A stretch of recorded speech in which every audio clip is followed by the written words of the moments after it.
Sefia sat up in the shadows of the sickbay, startled out of some half-remembered dream. The ship rocked and plunged beneath her, making the jars of ointment and bottles of tonic rattle on their shelves. Outside, rain spattered the portholes, blurring her view of the waves, high as rolling hills. A storm. They must have come upon it in the night. Sefia shivered, hugging her knees to her chest. In the 4 days since she'd returned to the current with Archer, she'd had the same dream again and again.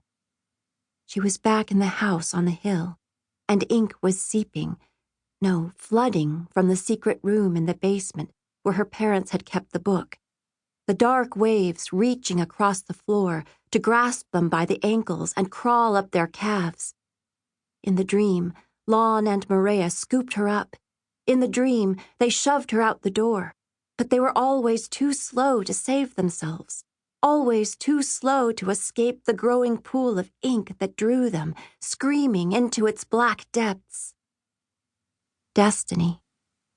Her parents had been destined to die young, their futures recorded in the book with everything that had ever been or would ever be, from the flicker of a mayfly's wings to the lifespans of the stars overhead. Somewhere in the book was the passage where her mother got sick. Somewhere were the paragraphs that described her father being tortured. It had been written, so it had come to pass. But they'd fought it. They'd betrayed the Guard, the secret society of readers to which they'd sworn their undying allegiance.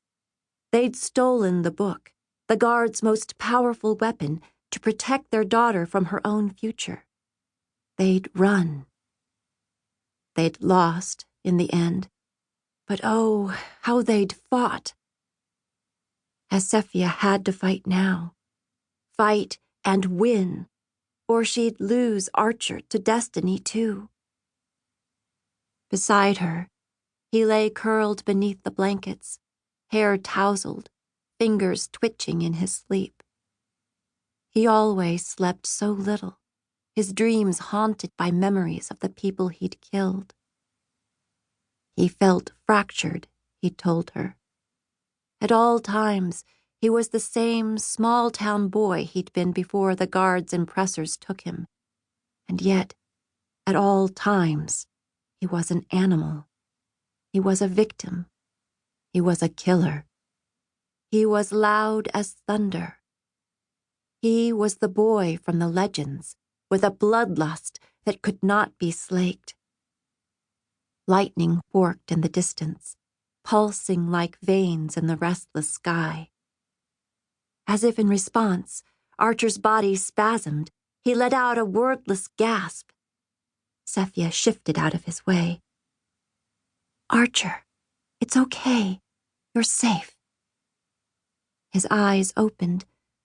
For a moment, he seemed to have trouble emerging from his dreams, seemed to have trouble recognizing where he was, who he was. But the moment would pass. It always did. And then, the smile. It spread across his face like dawn racing over water. His lips, his cheeks, his golden eyes.